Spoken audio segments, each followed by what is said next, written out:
to Vida. I'm the advisor to the next presenter, which is Matilyn. And the title for our project is Interprofessional Education in Nursing, Evaluating the Effectiveness of Collaborative Learning. So without any ado, I would like to present Matilyn.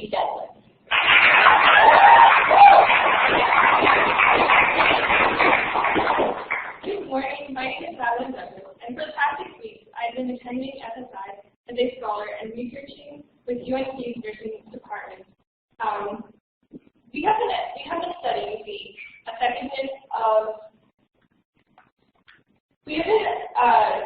effectiveness of interprofessional learning through collaboration. So, our focus on this study was to use collaborative learning in simulated clinical environments. We were studying the use of simulated patients, and something that has been used quite often in the field of nursing is simulated patients. Simulated patients, combining simulated patients and collaborative learning is what we're focusing on by using undergraduate students as standardized patients. By doing this, the undergraduate students would be able to give their input to the graduate students as they are performing their collaborative health assessment. The professors of these students are also benefiting from this collaborative learning experience. They're able to more easily understand the ways that their students are able to retain information. At this point in time, I would like to ask for a volunteer from the audience. So, here at our school, and this is going to be our simulated narrative. It is not as high-tech as some of the ones that are in the school of nursing, however, it still works. So, say I want to assess a patient's PERLA, P-E-R-R-L-A, which is the pupil's reactivity to light and the size of the pupils. So, I would take my leg and I would go, and I would try to do this, however, it has no eyes. So, it's much more beneficial to use a standardization where I'm able to go and see that, in fact, to use normal. Thank you.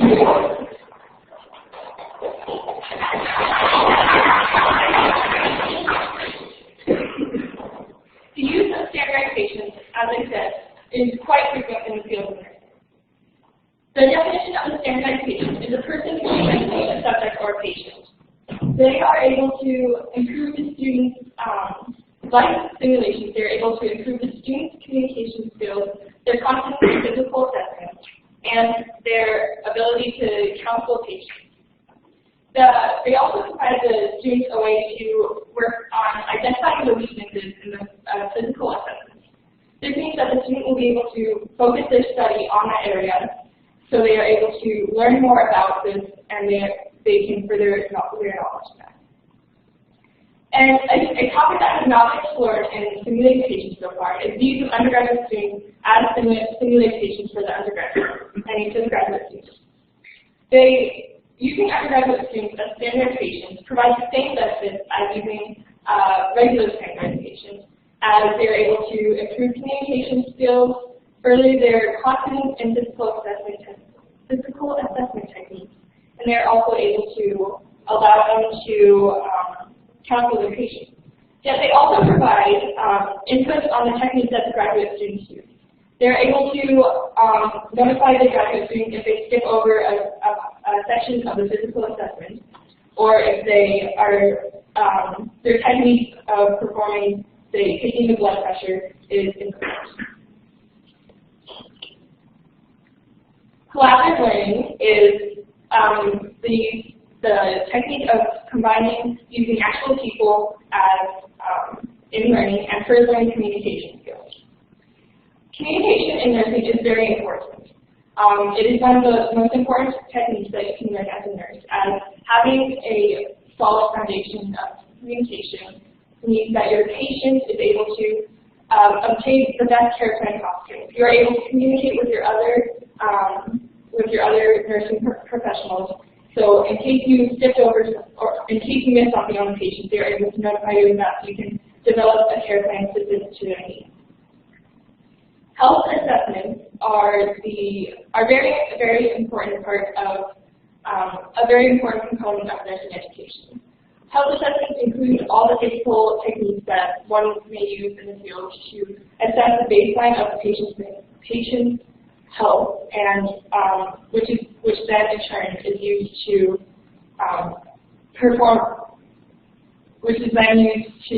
make a care plan for that patient. The purpose of our study was to use pre- and post-surveys and compare the data in order to evaluate the effectiveness of collaborative learning in a clinical environment. Up here, we have students participating in a dissection together. This is part of our study, as one of the students would be a graduate student, and they would help undergraduate students dissect pig hearts and pig lungs. They had to identify specific structures within the organ, so they are able to work together to further their knowledge. Our hypothesis for this study was that putting undergraduate students with graduate students would increase their level of learning and their confidence with their physical assessment techniques. To begin, whenever someone has a study that is using a group of subjects, we have to obtain IRB approval. Consent forms were then given to each and every one of the participants in order to use their pre- and post surveys for the data that we collected. If a student did not feel like participating in the study, they did not have to sign a consent form. If they did not sign the consent form, they would still have to participate in the collaborative learning activity as a part of their grade. However, they did not have to fill out the pre- and post survey that was not with it. The pre-survey was collected before the collaborative learning activity, so they were able to, so we collected it to compare to the post surveys that were obtained after. Throughout the day, there were two focused health histories. These were where undergraduate and graduate students paired up, and the undergraduate studied and modeled specific abnormalities in their health. For example, there were instances where a graduate had a rash or a cough. They could have dysuria or back pain and abdominal pain. The graduate student was then asked to treat and figure out what was going on with the undergraduate student. In between these two focused health histories was a section of head-to-toe physical assessment. The graduate student performed their full physical assessment on the undergraduate student, which would be their final and at a later date. After the full day of collaborative learning, post surveys were collected upon their self-confidence of their physical skills and more in-depth, open-ended questions. Both the pre- and post surveys collected had a Lrng scale that went from 1 to 7.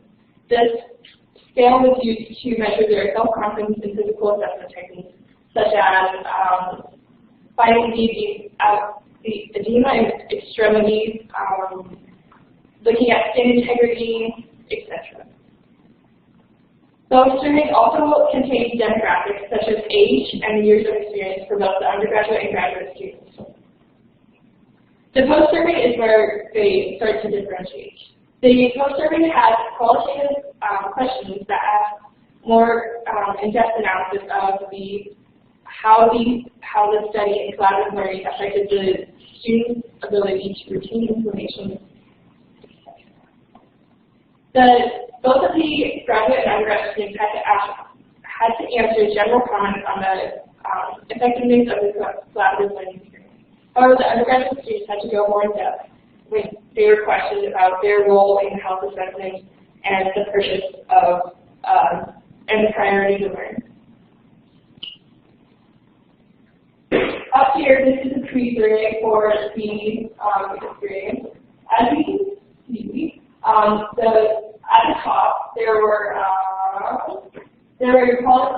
demographics collected, as in how many years you had as a healthcare provider and the age, and whether you were a graduate or an undergraduate student. Below that is the scale for the self-confidence. On the left were physical assessment techniques that were asked how you felt performing them, and then you were supposed to grade how you felt performing these on a patient. One was the lowest, and seven was the highest. And when we collected on these surveys, we compiled the ages and we compiled the demographics into charts. The orange is used for the graduate students, and the blue is undergraduate students. As you can see, the average age of undergraduate students, or the majority of age, fell into the 20 to 29 years of age range. The graduate students were mainly 30 to 39 years old.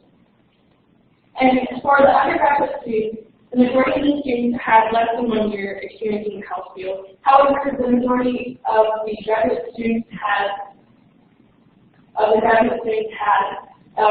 experience for 5 to 10 years in the health field. After these surveys and data was collected, we went through a paired t-test on all the figures. We found that all of the results were significant, meaning that the confidence level in all the patients and all of the students was increased after the collaborative learning activity. However, there was one area that did not agree, and that was capillary refill.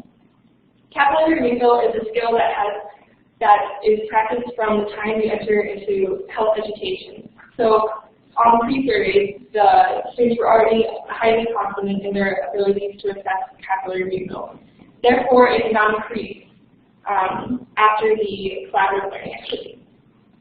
To determine whether the values were significant or not, we looked at the p-values of each of the scales of self-confidence. To be significant, they had to be less than 0.05 or 5%. Capillary refill was 0.09, which means it was 19%, therefore showing us that it was not significant. The averages of all the self-confidence skills were taken after that.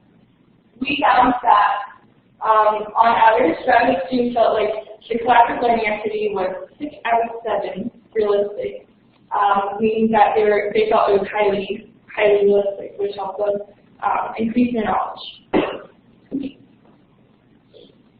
After obtaining the numbers, the quantitative data analysis, we focused on the qualitative responses. Both the graduate and undergraduate students had to answer specific questions on the collaborative learning experience. However, the undergraduate students had to go more in depth with their purpose as being nurses. Both the undergraduate and graduate students were asked how collaborative learning applied to their future clinical experiences. The majority of the undergraduate and graduate students agreed that it allowed them to view different perspectives, it increased their confidence and communication skills. It gave the undergraduate students the ability to help the NPs or graduate students with their assessment and in situations that would be found in clinical settings, which is very important as once you are in clinical settings, it is very important to get everything right. It also enabled the undergraduate and graduate students to work on their time management skills when assessing patients. The undergraduate students had to answer questions as in how does the health assessment support the development of care plans, which was focused on their career goals. The majority of the students answered that health assessments aid in the development of care plans by allowing them to create a more specific and comfortable care plan for the patient, and it allows for the different nurses to assess the baseline of the patient, so they're able to develop a care plan in which it is specific to the patient. It also enables the nurses to be able to prioritize and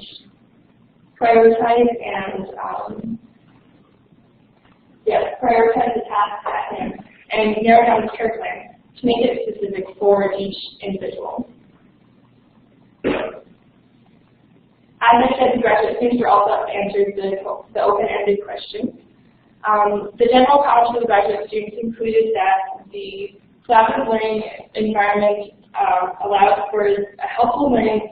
The collaborative learning allows for a helpful learning environment in which the graduate students were able to expand their knowledge.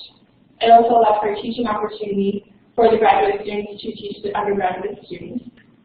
It enabled feedback and support from the staff and their peers for them to work on their head-to-toe physical assessments to further final, and it exposed limitations in which they faced. This means that they were able to focus their studies on specific areas that they were not sure on, in which they were able to study more on that, and they were able to increase their knowledge. Both the undergraduate and graduate students reported an increase in their learning and their confidence in all the physical assessments, except for capillary refill. They agreed that there were positive outcomes for their learning, and that they were able to increase their communication skills. The collaborative learning environment enabled the students to increase their confidence skills in all areas of physical assessment and increase their communication skills with people that they may not have known before. Future studies in the area of collaborative learning and stimulating patients include evaluating collaborative learning on the undergraduate final. Prior to this collaborative learning experience, the undergraduates had not taken their final. What can be explored is whether or not the collaborative learning experience enables the undergraduate students to increase their level of, increase their score on their final. Another area that could be studied more was to evaluate whether having these students participate voluntarily instead of mandatorily increases the amount of students, as in they're able to be more, they want to be there, so they are able to participate more efficiently and help the graduate students experience the collaborative learning environment more efficiently. Participating in SSI has been an ongoing experience. I would not have gotten the opportunity without Adolph Coors Foundation, who sponsored me to come to SSI and also sponsor my research, which was amazing. And this project would not have been possible without many people. First of all, I would like to thank the whole staff at UNC School of Nursing, including Dr. Audrey Snyder, Dr. Christian Shawn, and Cheryl Moore. And I would like to thank Dean Ziller, who was a statistician that was aboard this project. I would also like to thank Christina Taylor, who is a graduate student in the School of Nursing. She helped with many things, including analyzing the qualitative responses from both the graduate and undergraduate students. I would like to thank Levita Saad for grading my paper and helping me go through my practice presentation, even though it was not that great. I would like to thank Lori Ball for putting together this whole program and letting students experience research before they go into the field of study. I'd like to thank the entire SSI staff for supporting all of us throughout this experience, and the research mentors that have allowed my peers and I to experience research on an intimate level.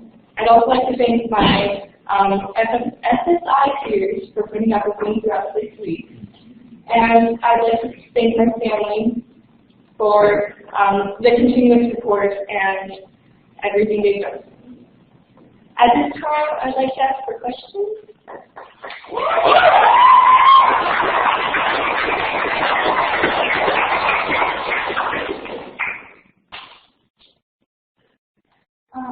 So with all of the tests, I agree. So they're all unhealthy. So what are the disadvantages that only users or only performing these tests on helping individuals? And how will this collaborative learning only help individuals engage with the students or actually actually working in the field of education? The question was how there are disadvantages in only using healthy individuals as simulated patients, and also how using these healthy patients helps the future nurses in their field study. Using only healthy individuals gives you a baseline of the physical assessment skills that you need to perform. It shows you what the normal baseline is for a healthy individual. So when you are in the field, you are able to identify abnormalities within a patient that is not healthy. However, that's also a disadvantage, because using a healthy individual does not show you the abnormalities that you can encounter in the field. If you do not know what the abnormalities are, you may not be able to assess this, so you may have to get other healthcare providers and things like that. Can I ask you to repeat the question to the online audience to hear it? But Ruthie Douglas is asking, why is the confidence in their ability to test capillary refill not improve? The question was asked, why did their confidence not increase on capillary refill? As a nursing student, from the time you begin, you are taught different physical assessment techniques. So, assessment for capillary refill is pressing down your fingernail and timing the amount of time it takes to get back to a normal color. From the time that these students entered the health education field, they have been taught this practice. So when they went into this collaborative learning experience, their confidence in ability was already high. This meant that after the collaborative learning experience, they had already known this skill, so they did not feel like their learning had increased because they were already confident in their abilities. So what exactly is collaborative learning? The question was asked, what exactly is collaborative learning? Collaborative learning is placing two different groups who are not in the same field of study, I guess, in a classroom together so they can learn from each other. So in this instance, we took graduate students and undergraduate students, and they both have a different level of understanding on these physical assessment techniques. So they were put together to see if they could learn from one another and to further their communication skills as they did not know each other prior to the experience. So they had to overcome these awkward tensions, which would then provide them with the skills to do that in the field. Jay. Are there any programs that do this process of collaborative learning and nursing, and so how do you such things? So the question was asked: are there any fields, programs that have used collaborative learning in nursing? The collaborative learning in nursing has actually been done many times before. However, the use of these undergraduate students as simulated patients is what has not been explored. Collaborative learning is relatively a well-explored area. However, the undergraduate students are able to provide a differentiation between normal standardizations, such as undergraduate standardizations, as they're able to input their own knowledge on the field into the study, and they're able to further the education of other graduate students. Sharon. Can you offer some of the skills of the undergraduate and graduate students? So the question was asked, what skills the undergraduate and graduate students had to go over in their collaborative learning experience. So on the left, you can see a list of different skills that the patients had to assess their confidence on.